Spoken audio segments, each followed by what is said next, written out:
Muito obrigada, Sr. Presidente. Começo por saudar o Dr. João Golão e o Dr. Manuel Cardoso, agradecendo quer o extenso relatório que de facto nos habituaram a ter que analisar com muito detalhe e muita informação, mas também a apresentação que aqui fizeram e o sumário dos resultados.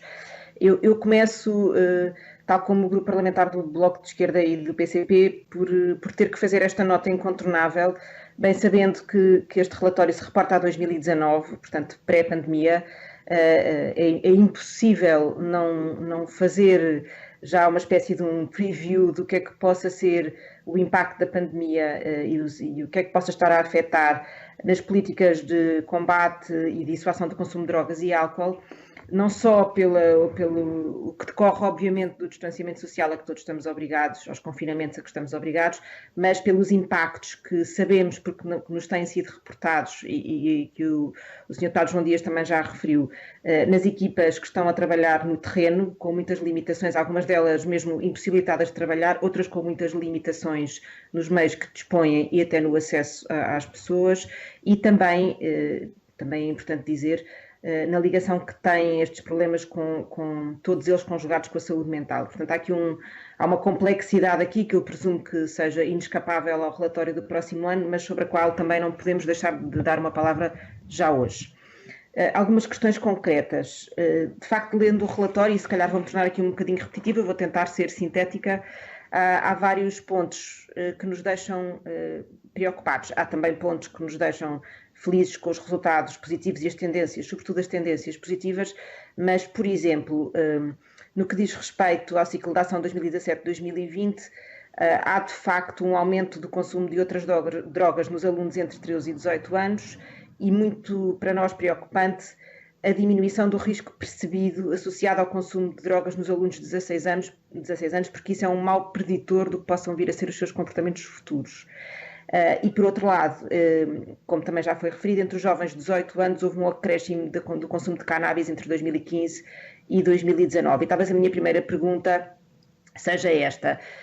Eu sei que o Dr. João Golão tem dito várias vezes na comunicação social que separa o tema do consumo ou da utilização de cannabis para fins medicinais daquela que é para fins recreativos, mas eu presumo que este assunto volta à Assembleia em tempo útil, ainda nesta legislatura. Era muito importante perceber qual vai sendo a evolução da posição do CICAD face aos dados que conhece do terreno nessa matéria, até para que nós possamos ir formando decisões, aqueles que pelo menos estão com uma posição ainda não fechada ou totalmente fechada sobre esse assunto. Portanto, gostaria de saber qual é o ponto de reflexão atual do CICAD em matéria de cannabis. Continuando nos dados que nos parecem preocupantes, a mortalidade relacionada com o consumo de drogas, as overdoses, esse dado é preocupante também, a duplicar entre 2017 e 2018, no que diz respeito a opiáceos e as de cocaína a subirem pelo terceiro ano consecutivo, e as notas que dão também sobre o aumento ou a maior disponibilização no que diz respeito à oferta. Todas estas são preocupações que nos surgiram no âmbito da droga. No âmbito do álcool, também, como aqui foi dito na apresentação inicial, os dados na população jovem são particularmente preocupantes, quer nos jovens de 18 anos, quer abaixo nos jovens de 16, e com esta distribuição de género desigual, um aumento do consumo nas raparigas. Também nos preocupam nessa matéria aquilo que é classificado no relatório como o aumento das quantidades disponíveis de bebidas alcoólicas para consumo e uma diminuição da fiscalização, isto para 2019, como digo. Relacionado com isto, também os dados sobre hospitalização, o aumento dos internamentos hospitalares relacionados com o consumo de álcool. Portanto, sobre estes dois aspectos, claro que há drogas e álcool, claro que há aspectos positivos, mas há estes dados que nos parecem preocupantes e o Sr. Dr. João Golão, na sua nota inicial ao relatório, volta a repetir aquilo que já tinha dito em 2019 sobre reiterar a necessidade de se priorizarem ações preventivas que têm vindo a registar perdas de continuidade e de reforço. E eu perguntava-lhe, estamos em face de um novo ciclo para a frente e, portanto, o que é que falta fazer aqui e quais é que vão ser os objetivos do CICAD para este novo ciclo, tendo em conta que parece haver um esmorecer do ímpeto das políticas preventivas que têm de facto um peso muito significativo, ou que podem ter um contributo muito significativo para alterar as tendências destes dados. Quase a terminar, gostava ainda de dar nota gostava de ouvir o seu comentário quanto ao investimento em medidas de prevenção para as pessoas que usam drogas injetáveis, que sabemos que continua a ser uma prioridade para diminuir o número de novas infecções e reduzir outras causas de morbilidade associadas, mas, e aqui voltando a falar já dos efeitos da pandemia, sabemos que tem havido aqui problemas no que diz respeito a estas populações especialmente vulneráveis. E perguntava-lhe, portanto, relativamente ao VIH-Sida e às hepatites virais, que medidas concretas se podem perspectivar junto destas populações toxicodependentes em função da pandemia. Para terminar, também gostava de lhe perguntar, a propósito da diferença entre tratamento, ou seja, intervenção terapêutica, e redução de riscos e minimização de danos, uma intervenção mais sanitária e socioeconómica, porque não são de facto a mesma coisa. E tratar a toxicodependência não significa apenas integrar os toxicodependentes em programas de substituição à opiácea, implica também uma reinserção como parte integrante deste tratamento. E perguntamos que boas práticas é que o CICAD nos pode avançar aqui, como é que são aplicadas e como é que podem também, peço desculpa sempre por esta nota, mas para nós neste momento é incontornável, como é que estas boas práticas podem ser reavaliadas ou reperspectivadas em função da pandemia de Covid-19. Termino mais uma vez agradecendo e lançando esta questão de fundo, que é que novos objetivos, que novas perspectivas é que o CICAD tem para o ciclo que vem de seguida. Muito obrigada.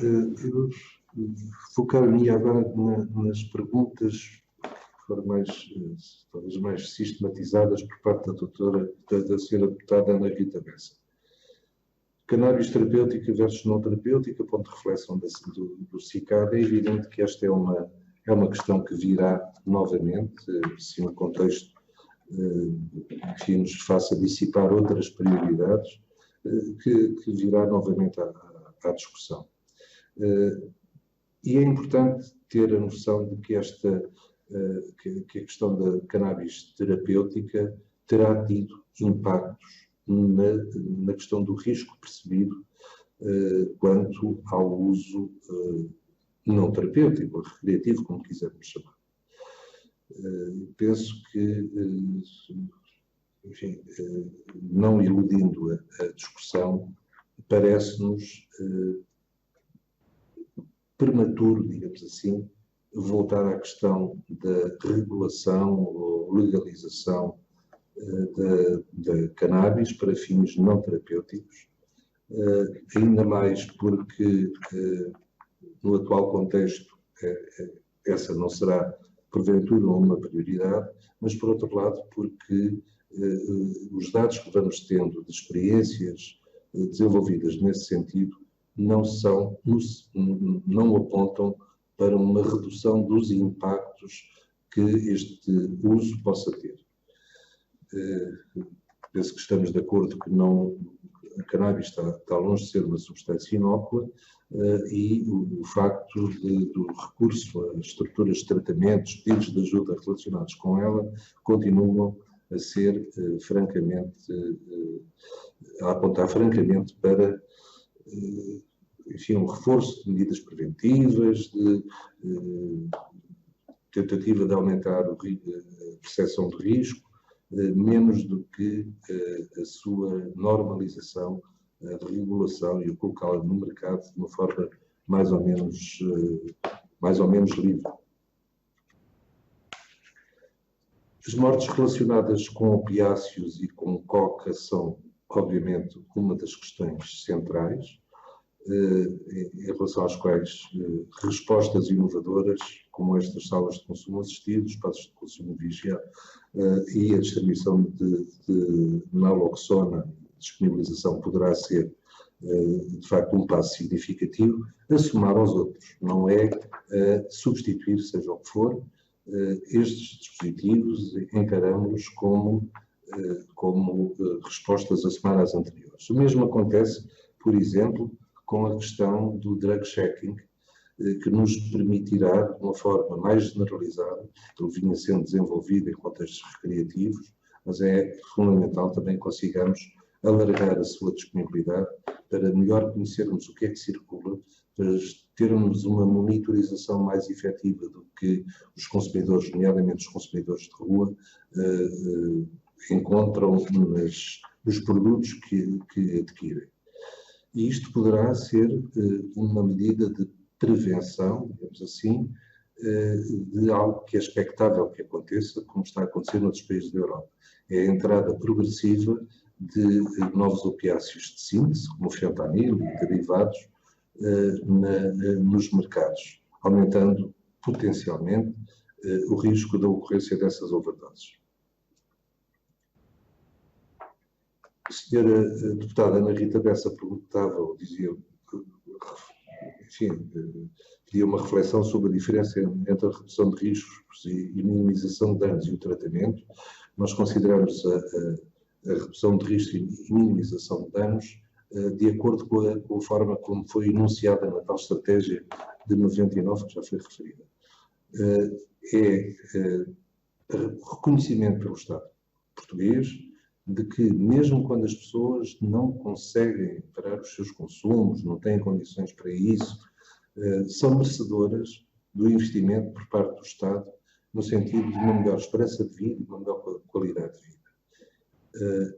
Estas estratégias, as equipas de rua, todas as respostas que foram desenvolvidas neste capítulo, têm a virtualidade de ganhar a confiança dos utilizadores de substâncias e, eventualmente, de as aproximar e encaminhar para estruturas de tratamento onde podem, aí sim, libertar-se da sua dependência. Portanto, sentimos estas duas áreas de missão como perfeitamente complementares e mais, devem ser apoiados também em políticas de reinserção social, como já tivemos no passado, como é um bom exemplo o programa Vida Emprego, programa de discriminação positiva para o emprego.